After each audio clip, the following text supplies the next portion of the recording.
Sunday the 25th of August, 2024. First reading. Reading from the book of Joshua.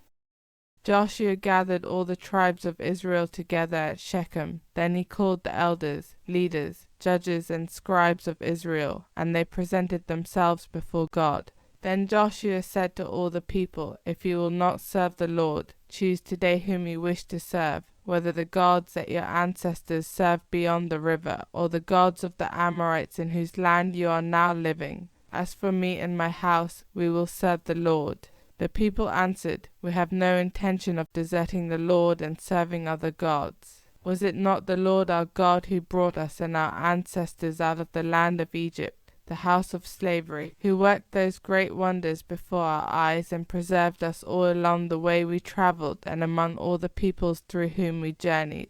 What is more, the Lord drove all those peoples out before us, as well as the Amorites who used to live in this country. We too will serve the Lord, for he is our God." Responsorial Psalm. Taste and see that the Lord is good. I will bless the Lord at all times, his praise always on my lips. In the Lord my soul shall make its boast. The humble shall hear and be glad. Taste and see that the Lord is good. The Lord turns his face against the wicked, to destroy their remembrance from the earth. The Lord turns his eyes to the just, and his ears to their appeal. Taste and see that the Lord is good. They call and the Lord hears, and rescues them in all their distress. The Lord is close to the broken-hearted. Those whose spirit is crushed he will save. Taste and see that the Lord is good. Many are the trials of the just man, but from them all the Lord will rescue him. He will keep guard over all his bones. Not one of his bones shall be broken.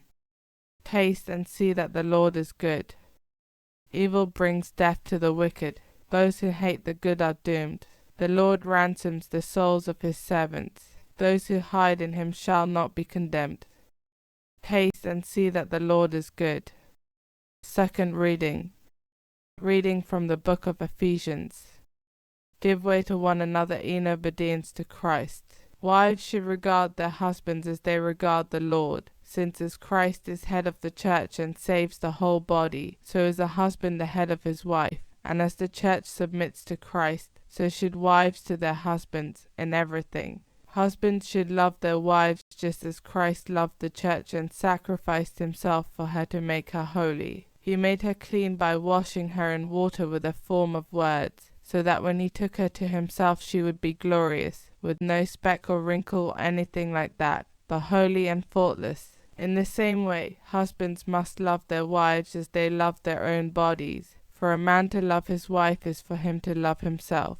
A man never hates his own body, but he feeds it and looks after it. And that is the way Christ treats the church, because it is his body, and we are its living parts. For this reason, a man must leave his father and mother and be joined to his wife, and the two will become one body. This mystery has many implications, but I am saying it applies to Christ and the church. Gospel acclamation. Alleluia, alleluia. Your words are spirit, Lord, and they are life. You have the message of eternal life. Alleluia. Gospel. Reading from the book of John. After hearing his doctrine, many of the followers of Jesus said, "This is intolerable language. How could anyone accept it?" Jesus was aware that his followers were complaining about it and said, "Does this upset you? What if you should see the Son of Man ascend to where he was before? It is the Spirit that gives life. The flesh has nothing to offer. The words I have spoken to you are spirit, and they are life. But there are some of you who do not believe."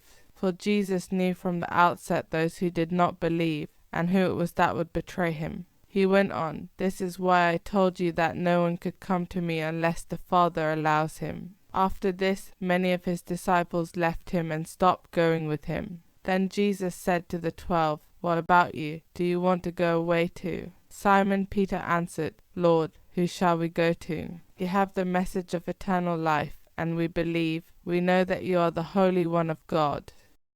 Gospel of the Lord.